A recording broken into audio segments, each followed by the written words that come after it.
at one point I couldn't get a pulse at my wrist, and I knew that was bad. She said the highest blood pressure she heard was 40 over zero. Sometime during that night, I left my body. I was so perplexed. It was like, how in the world did I forget who I really was? Hello, hello, kia ora katoa. Welcome back to another episode of the Let's Talk Near Death podcast. I'm so happy that you're here to join me as we delve deeper into these beautiful discussion points around all things life, death, and experiences in between. Today, we've got an interesting conversation coming up. Our guest is Bill Letson, who is a near-death experiencer. He had his experience in 1994. He's an ex-firefighter, which I have so much respect for. It's a job I could never do, but I just think that's amazing. So he did that for 35 years, and his near-death experience took him on a journey which still continues today. He still continued to learn from that, understand his purpose here on earth, and all of these beautiful things. So I'm looking forward to getting into that conversation.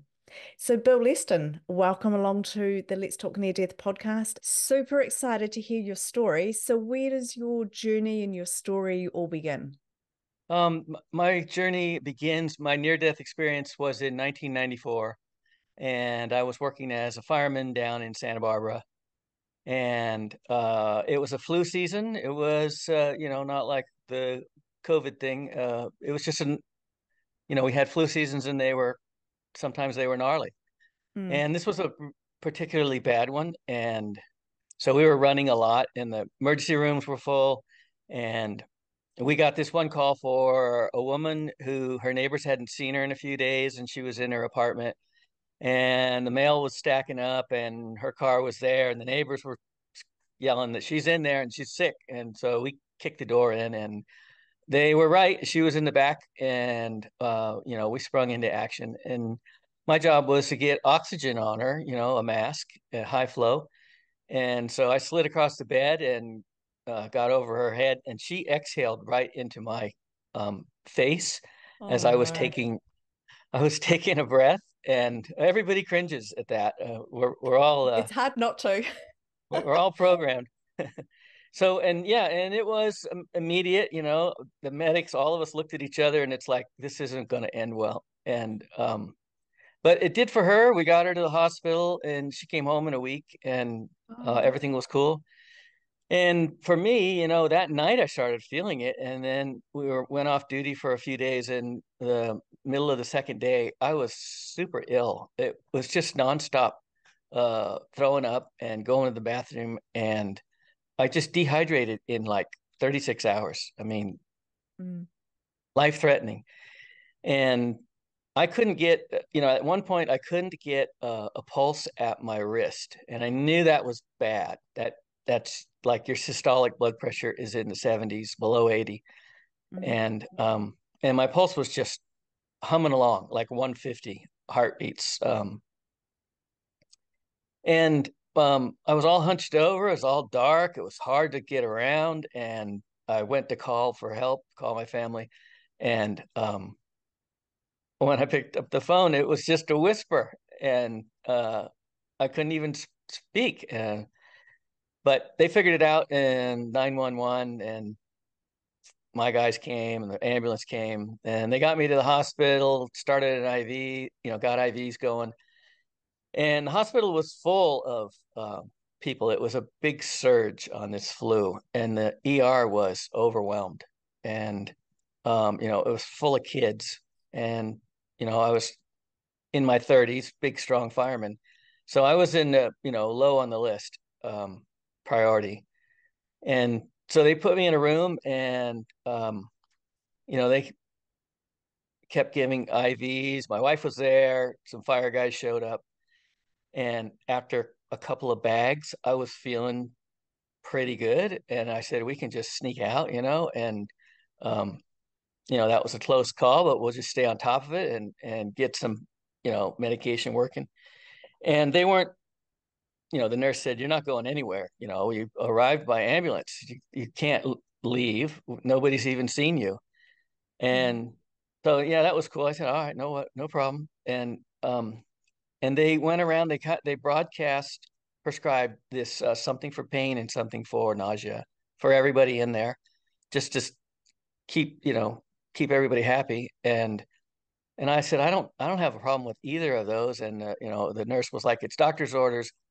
And I was like, okay, I'm an easygoing guy. And she pushed it in, and you're supposed to count those things in slowly, but she was in a hurry, and she's a good person, good nurse. But she pushed it in, and I don't have any ill feelings about any of this. Mm. Um, and my eyes just rolled back, and I fell straight back on the bed. My wife said it was almost comical. You just, as the plunger hit the bottom, you you just flopped over. Mm. And I don't remember anything after that. I was just out, and my wife told me that that place just went crazy. They all came in, they Narcaned you a bunch of times. Um, they got you in the head down, and they were really afraid that they had killed you. And and they kept the IVs going. And she said the highest blood pressure she heard was 40 over zero. But I Whoa. was I was still going, and they told me later that I was this big triathlon guy, and I was training all the time. And they said you had such high quality perfusion that what little was getting moved was filling up your cells that need it, your brain cells. So anyway, yeah, they rolled me up to intensive care, and I spent the night up there.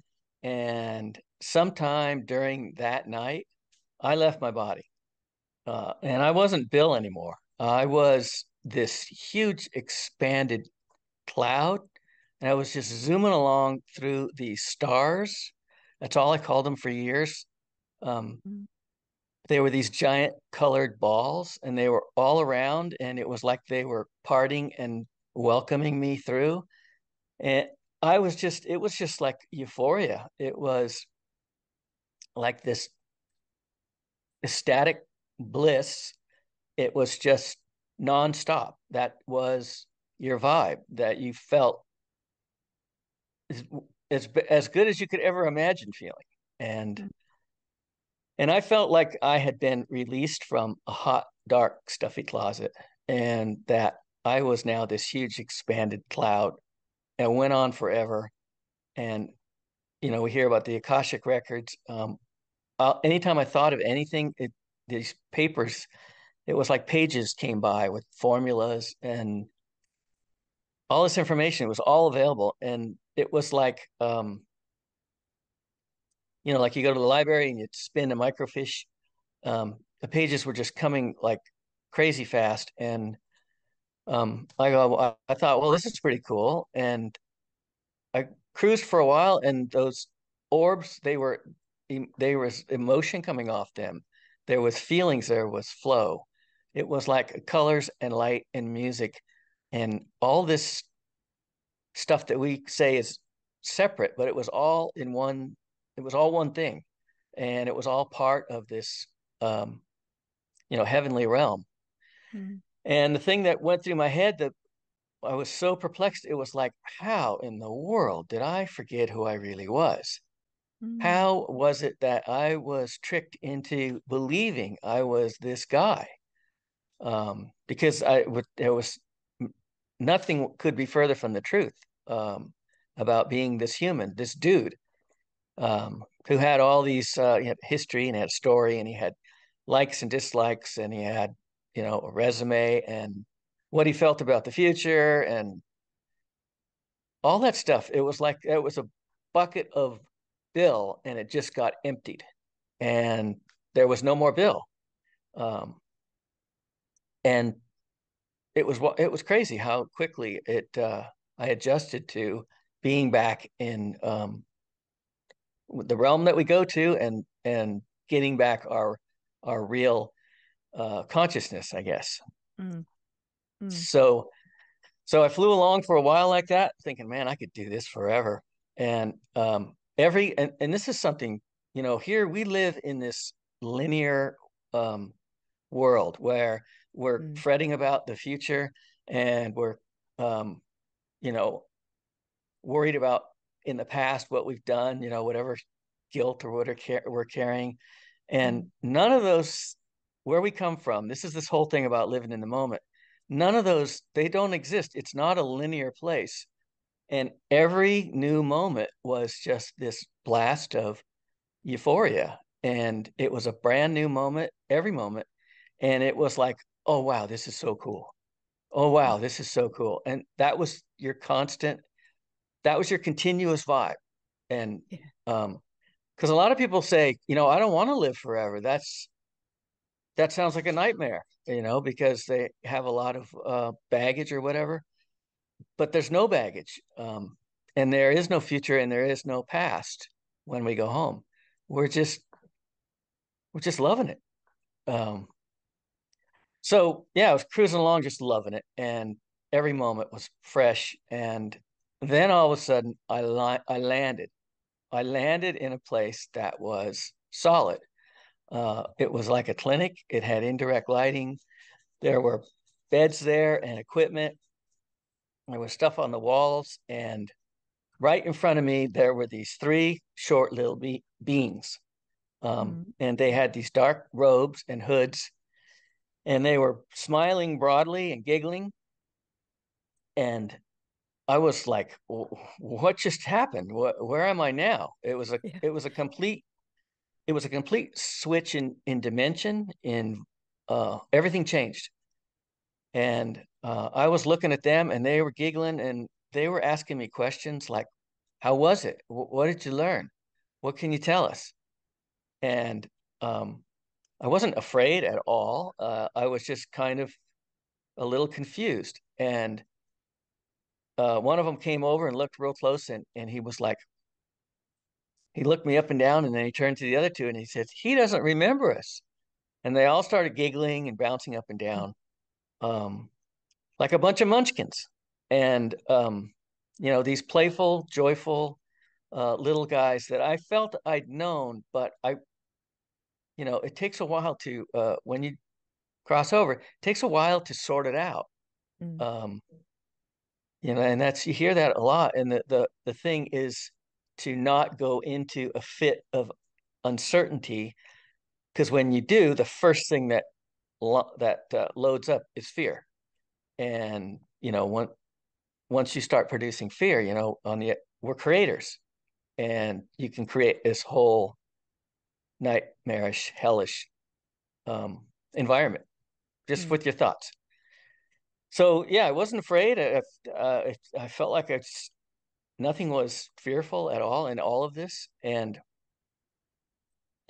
they were giggling uh, and bouncing around. It was didn't seem like it was very organized. And then there was this other guy, and he was in the background, and he came forward, and he was like this spinning energy, like a whirlpool.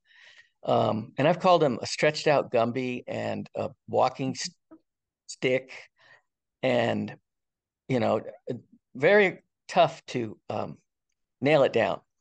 Yeah. But it was like I was looking at somebody underwater, and like a spinning vortex. And when he came forward, it was like, this top part kind of went first, and then the rest Mm. kind of caught up.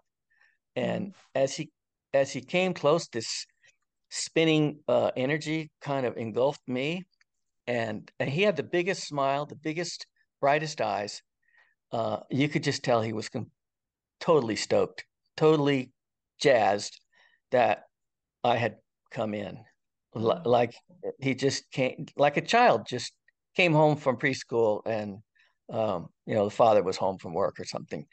Yeah. Um, but he loved me, and that spinning energy just filled me up, and my chest just overinflated, and my throat got tight, and I felt like I was going to fall down on my knees and cry, overwhelming, just cry from love. It Mm. was so much love, it was overwhelming.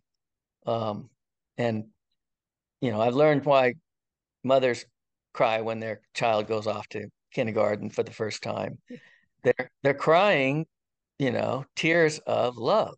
Yeah. And that's the first time I actually felt something like that. And he was cool. He was the whole time he was just chuckling. Every time I said something, he would just chuckle, and it was back and forth. And I had a couple questions like, "What's going on here?" or something, and he'd just be chuckling, and I'd look at the other guys, and they're bouncing around giggling. And I said, "Well, there's, to myself, it's like this isn't very organized at all.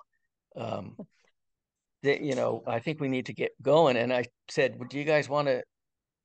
We've all heard that our life flashes before our eyes when we die, and I've heard that from my grandmothers.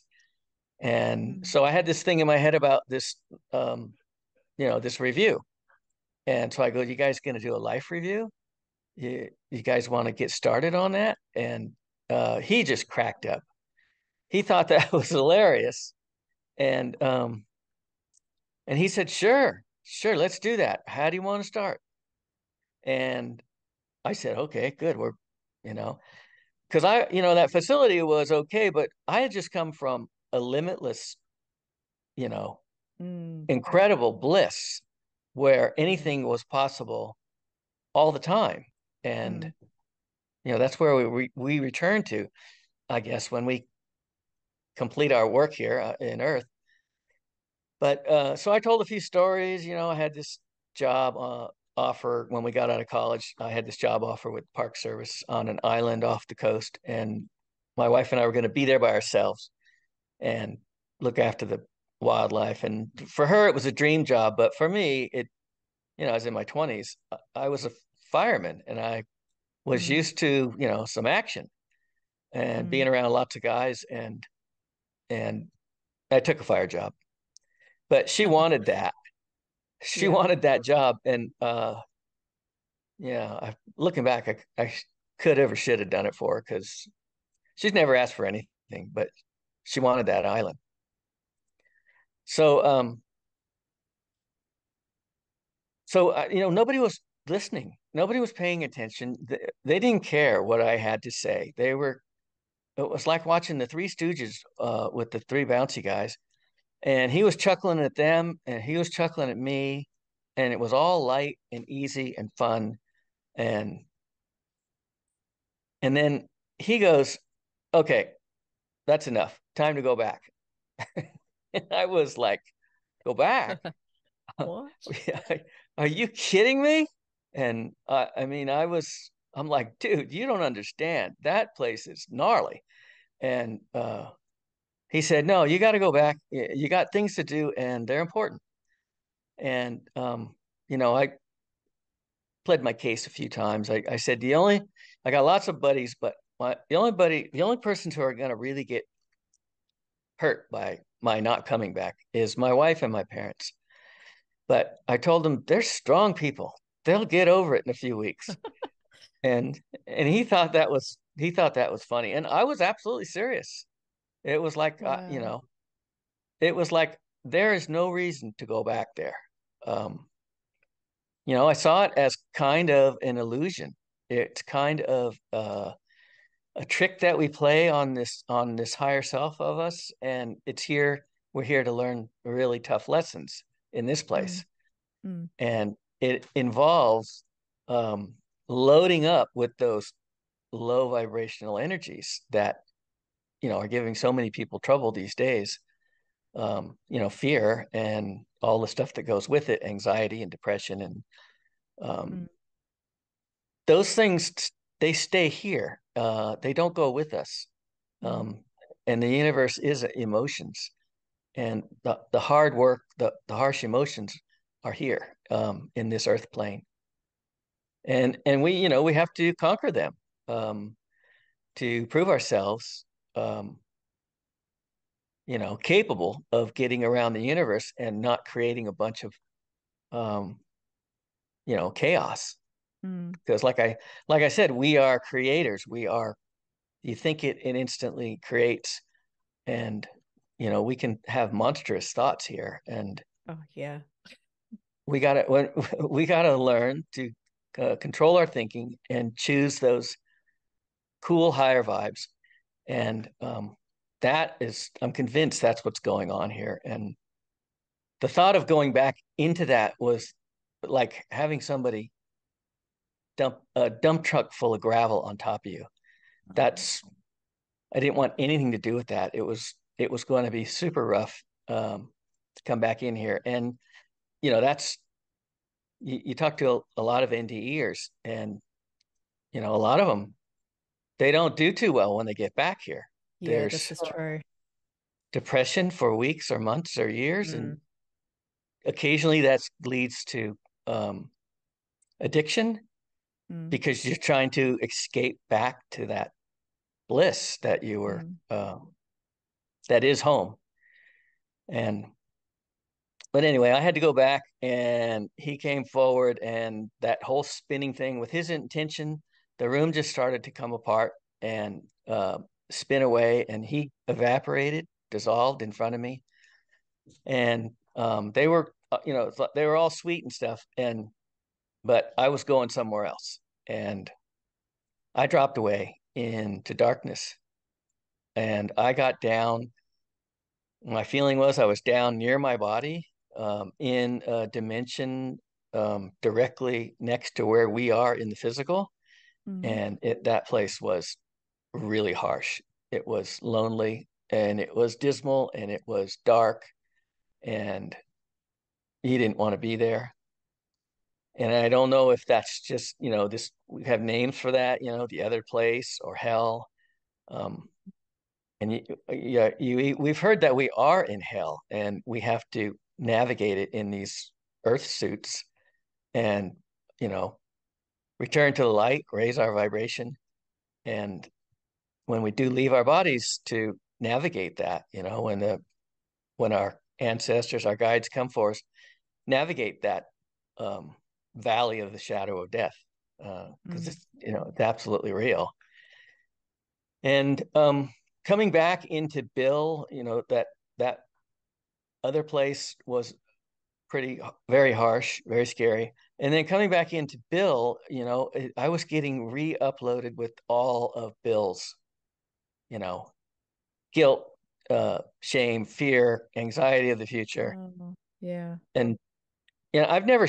That's I'm just a normal guy, but all of us have this, and some of us have a lot of trouble with it, due to Mm, family or experiences.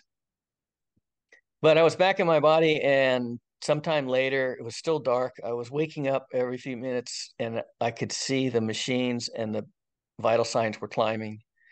And I'd fall back asleep. And then eventually, early morning somewhere, it was still dark. I could kind of sit up and look around. And it didn't feel good at all. It felt like I'd had a load of bricks poured on me. And mm, now you're back in this suit, and you have to move it around, and you don't feel good. And this all these emotions are, you reestablish your relationship with all these emotions. mm, And a nurse walked by, and she was an older lady, and she just kind of startled, and she's like, "You're awake." And I said, "Yes, ma'am, I am. I need to talk to you." And she said, "Well, I need to go tell the doctor that this ward's been up all night keeping an eye on you. Nobody knew why you went so far. If you were coming back, we could not figure it out." And um, I said, "Okay, that's cool. You can go get the doctor. But first, what am I doing back here?" I was, uh, I was, I was pissed, and for some reason, I wanted to verbalize it. yeah. And I told her, I said, I was home. I was home with my best friends. It was everything you could have imagined.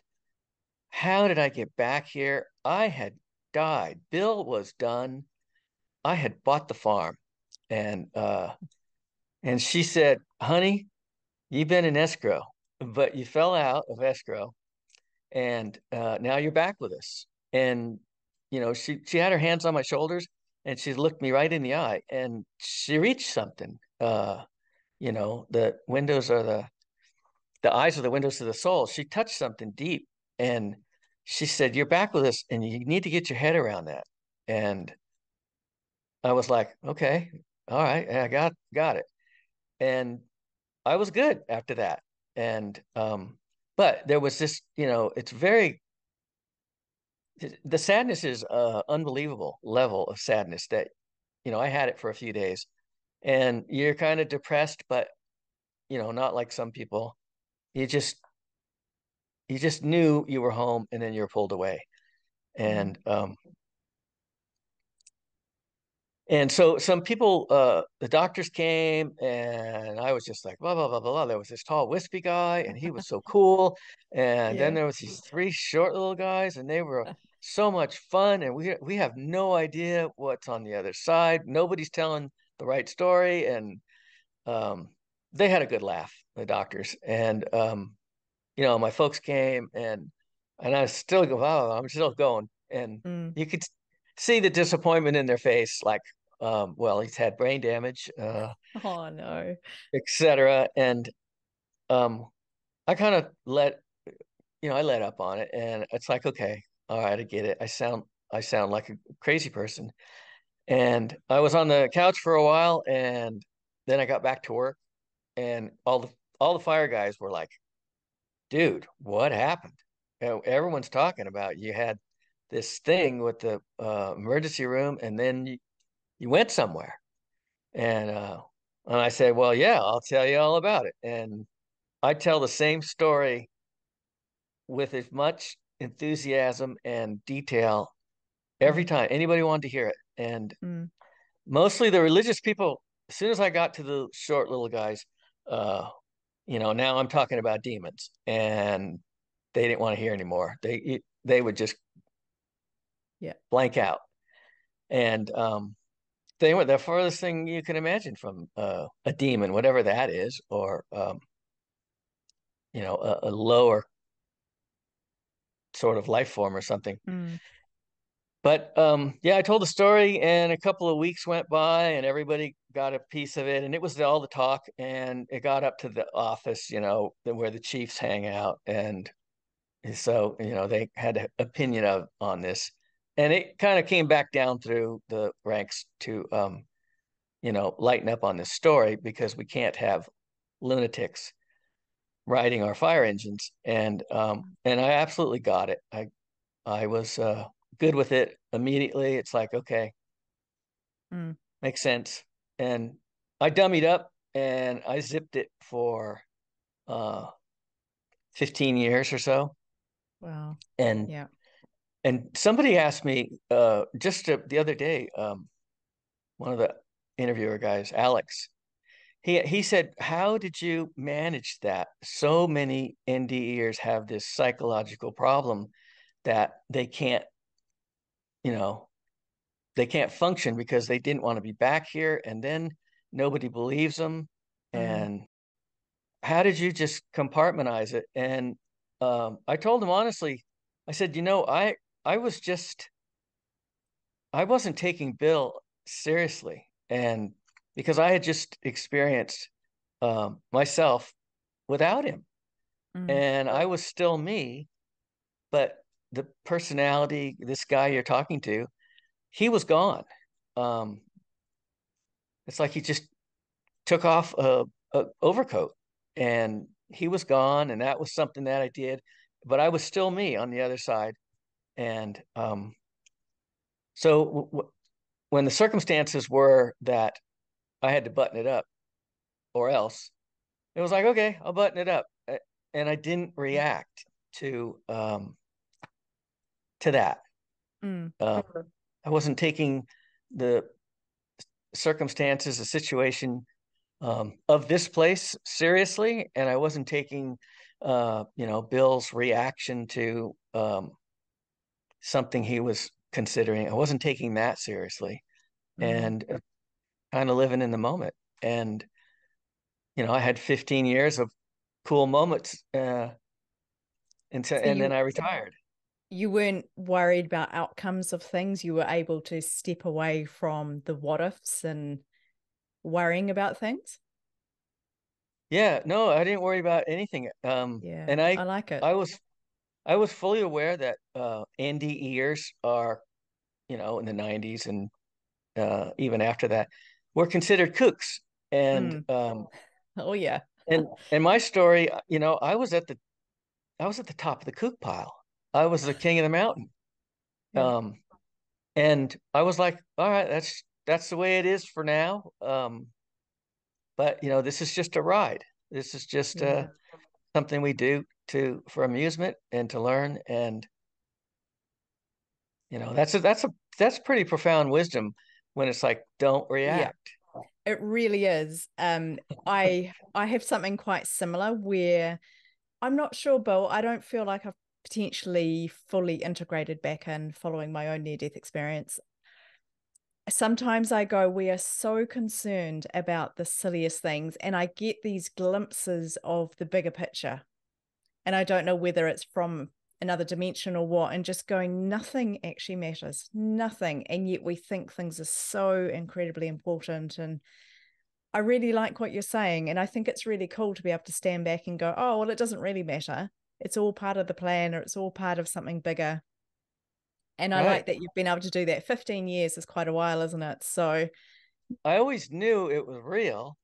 yeah, And I spent a little more time in the woo-woo section at the bookstore, um, yeah, looking for answers, because it suddenly was all these people with crystals and stuff, they're not wasting their time. mm, This mm. this stuff There's something in is it. real. Yeah, Yeah, it's real, and we've lost touch with it. yeah, Modern man, we don't know who we are, and I think that's, a lot of people have a lot of problems. And it seems like there's something coming. We're at a crossroads in the world, and try not to react to whatever comes our way, and stay in the moment and look after others.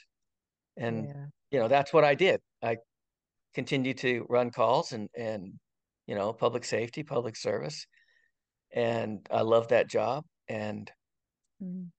stayed in the moment, and retired. And then this whole thing um, came roaring back, after 2010. We can talk about that if you want, but I'd love to know what it was like, because you said that you waited till you retired and then it all came out again, because I guess your job wasn't,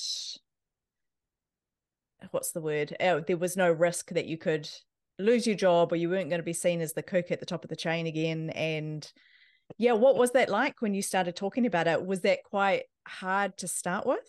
well, I was retired for a year and a half, 2 years, and just in heaven, running the dogs and surfing and playing in bands and like a teenager. So cool. And one day after a long bike ride, I was resting up, and Netflix said, "Why don't you watch this movie?" You know how it does that. It says, "Here's a Uh-huh. movie for you," and it was called DMT, the Spirit Molecule, and it was this story of Dr. Rick Strausman. He was a professor at New Mexico University, and he did this study where he took 70 volunteers and injected them with DMT, this Mm, uh, trimethyltryptamine. mm, And that's what, in our pineal gland, that makes DMT. And then at night, it drops a little on our brain, and it allows us to soul travel, to leave our bodies and soul travel. And at death, it splashes the brain with a huge dose and mm, rockets the soul out of the body. And so he had these volunteers, and he had this whole, it's a really good story. It's the DMT, the spirit molecule. And so I watched the movie, and I liked him because he was something about him was credible and down to earth. And so Amazon says, "Hey, why don't you buy this book?" A few days later, because of those course things it happen. does. Yeah. And I go, "I just watched the movie, but what the hell? I liked him." So I bought the book.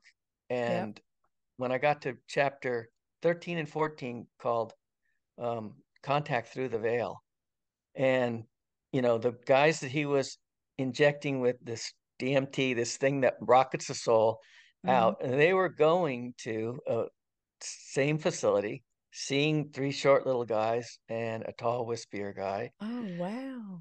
And it was one account after another. And I had to put that book down, and I walked around for a week going, what is going on in this Yeah. place? Yeah. Because I figured my thing was my thing, and maybe I had interpreted something off or anything, but his Mm, story was exactly the story I just told you, uh, mm, with the exact same demeanor, just joyful and helpful and mm. um, kind, and a little bit of a playfulness, almost a mischievous side to them. Yeah. And that, I mean, that just, I read through the book a couple times after I got my wits about me, and I came to the conclusion that that's got to be the most profound book written in the last 10,000 years. Mm, Um, what it says about us, that mm, there is a doorway, and naturally we find it. Our bodies are constructed that way, mm, and here's this shortcut, this chemical shortcut. And I don't recommend anybody drinking ayahuasca or smoking DMT, because I did the ayahuasca thing, and you're actually pulled. It's a forced NDE, is what it is. mm, You're pulled into those other realms, and it can be really confusing. And most people, it's over 90% or something, never go back for more ayahuasca because the evening was, you know, so brutalizing. Oh, wow. Okay. But so yeah, that happened, and then yeah, I ended up getting on planes all the time and going down to Costa Rica and staying for weeks and months. And I got off the paved roads, and then I got off the dirt roads, and I was on the trails and in villages with shaman types. Uh-huh. And I drank ayahuasca a handful of times, and that's very, very profound. It's doing the same thing to you. Mm, mm, Um, it's taking the physical world person that we've been our whole life, that voice in our head, that everything we believe about ourselves 100% of the time, and opening them up to the soul and the higher self and mm, these higher realms. And that's exactly what happened to me. I was, you know, I moved during my near-death experience, I moved into a heavenly realm, and then I came back to a kind of in-between place.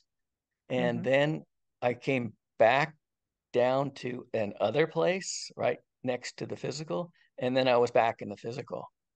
mm, And there's this movie, and I've learned a lot because all these videos are out there, and all these people leave comments, and from all over the world.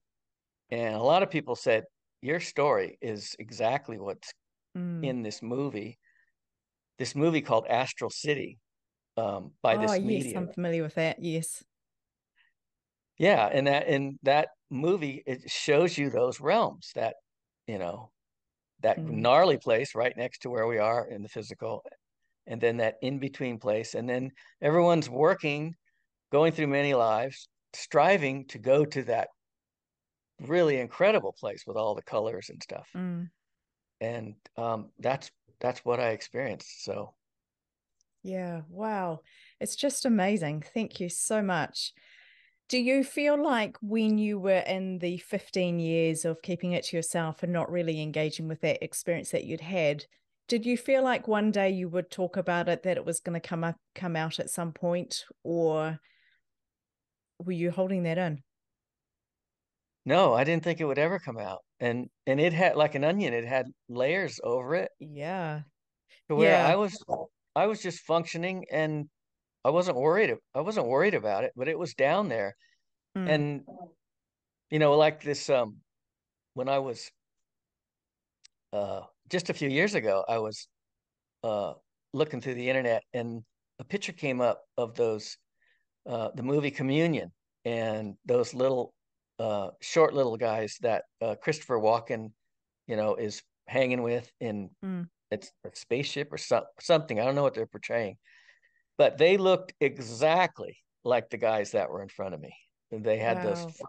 frumpy faces, And I never saw that movie. I saw the book, and it had like the typical alien face on it, but Yeah. I never saw those short little guys. And in the movie, there's three of them in most of the scenes, and they're high-fiving him, they're dancing with him, and um, it's supposed to be a horror movie, but if you turn the sound off, those sounds, they'll Yeah. entrain our energy to be fearful. And they're just these fun little munchkins. And so I'll tell you one more thing, because my whole thing is that there's a divine hand in our world, Yeah. and it's coming through the creativeness of people who write books or songs or Yeah. um, make movies or screenplays, and that fits. That creation is sending their message through creativity, and Mm. creative people are picking up the message. And so my near-death experience, I you go to the Wizard of Oz, and Dorothy lives in this black and white world, kind of drab, kind of Mm. stark. It doesn't seem like she's very happy. There's some mean people that want to hurt her dog. And then she gets caught up in the storm, and she gets in the farmhouse, and she can't get in the cellar. She's in the farmhouse, and this twister, the wind blows a window, comes off and hits her in the head, and she falls on the bed. Mm. And then you notice she's in this sort of dream state, and this sort of lighter version of her is coming off, and she's in a near-death experience. And then the ranch house Interesting. lands, in Oz, and she opens a door, and it's nothing but colors and beauty and Yeah. beautiful music. And she's in that heavenly realm. And then here comes these little munchkins, and they come at her in groups of three. There's the lollipop guys, the lollipop guild, Yeah. and they got this little sass to them. Just like I was saying, they're joyful uh, and playful, and so they come, and they're little dancer girls and a few politicians, and they all come in groups of three. And then Glinda shows up, and Glinda comes down in a beautiful purple and green orb. Purple and green, the Mm. chakras, that's divine love, the Mm. colors of the chakras. And she arrives in this beautiful orb, and then she's this wonderful person, and she's sweet to Dorothy, and she's very kind and loving, and helps her with getting her on the road. And Glinda's always there when Dorothy needs help. She's watching over her all the time on her journey. And somebody wrote in a comments, they said the name Dorothy means gift from God. Oh, does You know, it? this Oh, human wow. life, Yeah. this human avatar is a gift from God.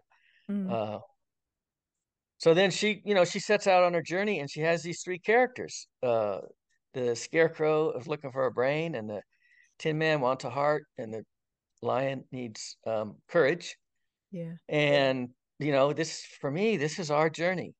We have to um, keep our wits about us, and get control of our mind, and have thoughts connected to that divine right brain. Mm. Um, High intention thoughts, sweetness, Mm. kindness, helpfulness, compassion, patience, Mm. and we should make all our decisions from the intelligence of the heart, Mm. uh, and proceed in our journey without fear, with courage, and then we get to go home, Mm. because there's no place like home. Wow, that just brings it all together, doesn't it? There's no place like home. Yeah. Yeah, Oh, that thank movie, you. that movie. Go ahead. I'm gonna never gonna look at that movie the same now. I just think that's incredible. Thank you. You're Yeah. welcome. As The a, red shoes. What do you think about the red shoes? You know how she clicks her red shoes, I don't know her heels. about the red shoes. Curious. I need to There's go back and something there. rewatch it. There's got to be something there. But wow, thank you. That was a really nice little insight into Well, Dorothy it's and the just, Wizard of Oz and yeah, how that can yeah. all be interpreted. Love it. You know, Yes. there's hundreds of them in song lyrics, Oh, in look, I know. Matrix, you know, the movies. Yeah. We're there's something coming, and the other side is trying to reassure us. Okay, it might get gnarly down here, but Yeah. nothing's gonna go poorly for you. You live forever, um, and you're watched over and you're loved. Mm. I like that. I also really like how it was everyday things like a Netflix recommendation to you. You might want to watch this film, and then literally a sales campaign saying, hey, you watched the film, you might want to buy the book. That got Praise you them. to a place of opening up, resharing your experience. That's why I asked you whether you thought that one day you always would.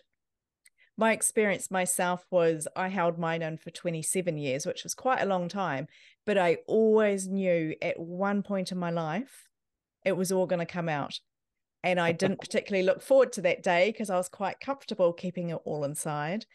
But how an everyday thing like a Netflix recommendation can have such a profound impact. And I just feel like everyday things, yeah, the other side, the spiritual side, whatever you want to call it, higher self, our team supporting us, so much can come through modern technology, so much can come through everyday things. And yeah, I had to say that I really enjoyed that you're literally just watching TV and your life changed. Right, right, Yeah. Yeah, it's so right. And cool. I've got a couple of videos out there that are millions, Mm, record-setting millions. And mm, there's nothing special about me. I'm just this, retiree. Um, but those movies they're out there somewhere. For some yeah. reason, people are seeing this bizarre story about um, these seemingly aliens that I was with, and they weren't aliens. It's part of a really cool thing that is done for us. Yeah. Um, It just sounds so cool. I love how our experiences are so unique, so different, and yet very, very similar.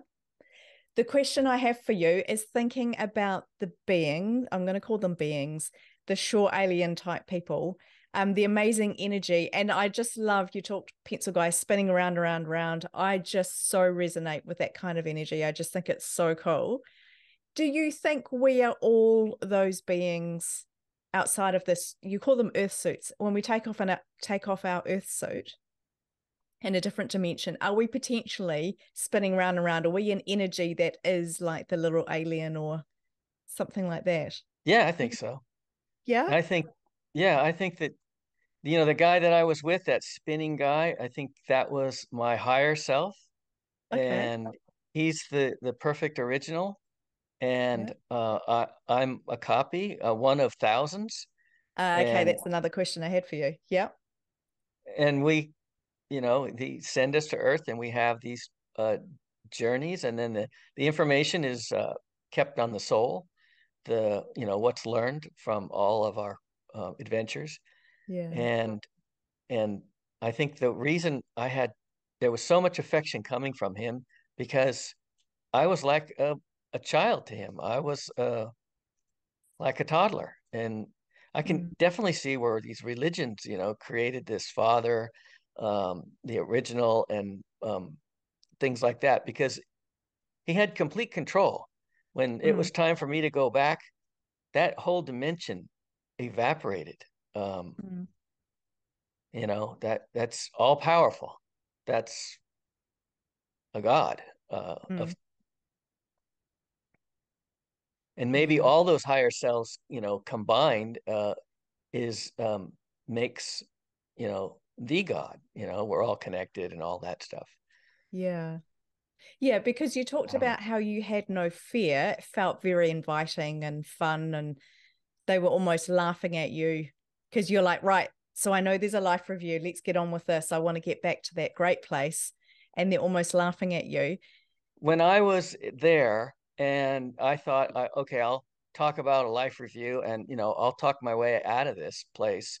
Mm, And it became really clear that I wasn't staying, and everyone else in the room knew that I was just passing through, and I saw that heavenly realm, that in between realm, and and this was all loaded up for me to talk about it in, you know, I started talking about it in 2017, but Yeah. this was all, and he even said, you have to go back, you have things to do, and they're important. And all of us are, we're stepping into, well, it's a small stage right now, but we're stepping Mm, into something that's going to sweep humanity, and we're going to realize what we really are centuries and centuries, down the road. mm, mm. And that we're climbing back to another golden age, where it's heaven on earth. Everything we believe everyday life could be is going to return, and this is the beginning of it. So yeah, you're doing incredible work.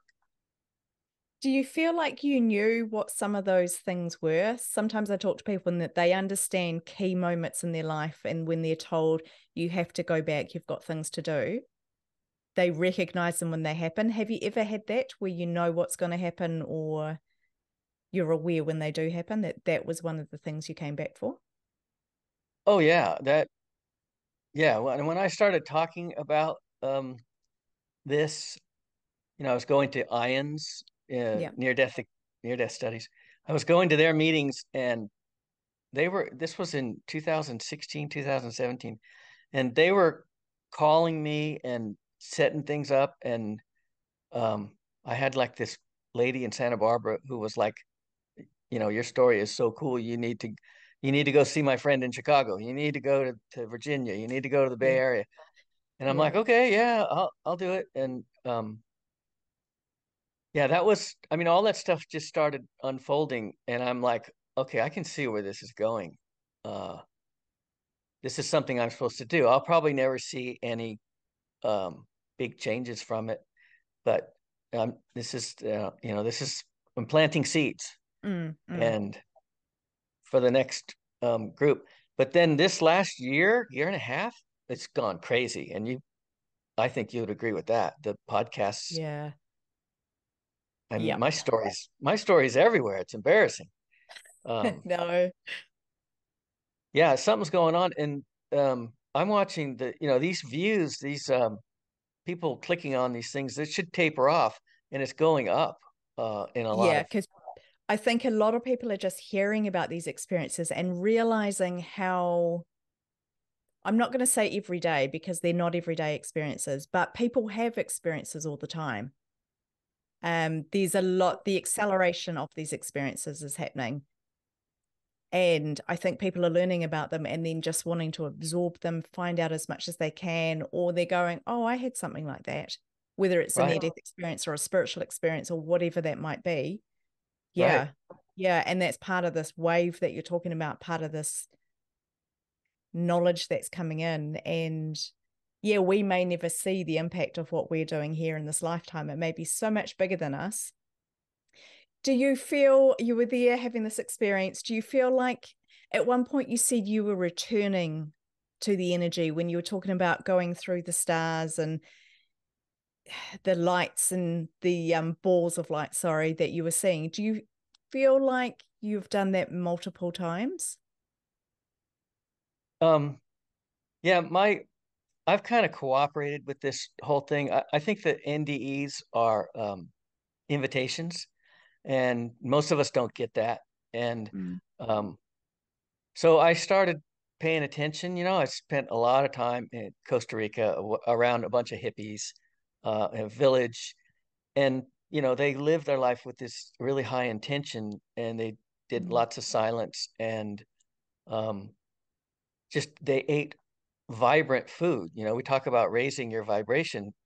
That vibrant food is full of the sun, the vibration mm, of the sun, mm, um, and those color codes. And so, yeah, I started eating like that, and all the bad stuff is just falling away. I'm just salads and soup and grains, mm, and I'm running really well. And I started, I'm running really efficiently. My body is like never before. And I started this thing with structured water. a couple of years ago, where you What's structured water? well, it's a big story, and we're mostly water. So I have this big glass dispenser out on the deck in the sun, and there's a Mm. big magnet underneath it. So what our water normally does, it falls to the magnetic Mother Earth, and it runs along, and the sun fills it with its divine love, and it Mm. creates this magical interdimensional being. This is what water is. Mm. And then we put our intention into it, and that it just our creative intention. We're that powerful.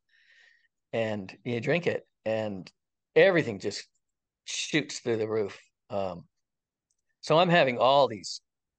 I mean, I'll go sit after we're done here. I'll go sit and close my eyes, and the whole room will fill with colors and flowing bliss. Yeah. And if I really let go into it, then the grids will come up, and you can push past the colors and the grids. The grids are, we're in a simulation or a what else? A simulation or like a holodeck. But Yeah. I mean, I actually there are grids, they're set up at an angle and they're all around us. And you push past those, and then you're in with these light beings, these energetic light beings of our ancestors. And I know I sound like a wild man, but they're No, all it's around us. interesting. Is that like an outer body, or are you still aware you're in your body but able to experience these things? I have something similar, but it's not quite that defined. But are you Yeah, are you still connected to your body? barely. My body Okay. is, how when you get hypnotized, they say your body's getting heavy. Yeah. Your eyes are heavy, your body is going to sleep, and you go into this type of hypnosis or trance, Mm. and then you can pull, you know, into those colors. The bliss is the same feeling that I had on my near-death experience. It's all around us. It's that Yeah. dimension is we can all Yeah. get to it. And they say, all the experts, I've been hearing this forever, Graham Hancock, and that if you really want to know what's going on in the universe, talk to the near-death experiencers first. And then there's the Oh, shamanic medicine people yeah. with the DMT and accessing Yeah. those dimensions. And then lastly, those really powerful meditators where they go into a Yeah. deep trance. And all of those people are leaving their body and Yeah. coming back with the story of what the universe is about. Yeah, there's definitely something in that, definitely something to find out, to tap in deeper. When you talk about the water as well, I find I'm greatly influenced by water. We live in a place where we're on tank water, so it rains and we collect it in our garden. And when that runs out over summer, it's not so great, but it's all very natural. It hasn't been processed, it hasn't been added to. It's just the rainwater, which has then been filtered. That's When we, perfect. oh, it's lovely. When we think about tides, how they're affected by the moon.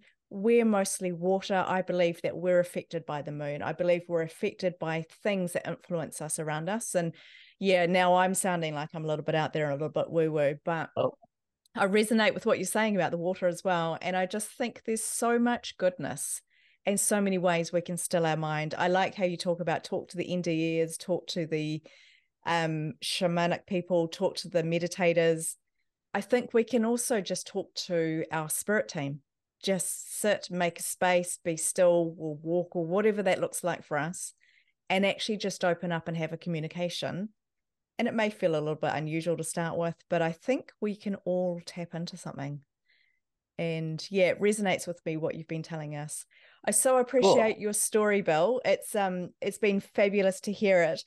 Like I say, I'm just feeling so much. It's about lightness and it's about living full, juicy lives, not taking things too seriously, and remembering the support we have, the light around us, and yeah, it's just been wonderful. So thank you so much, Bill. You're welcome. Thanks for having me.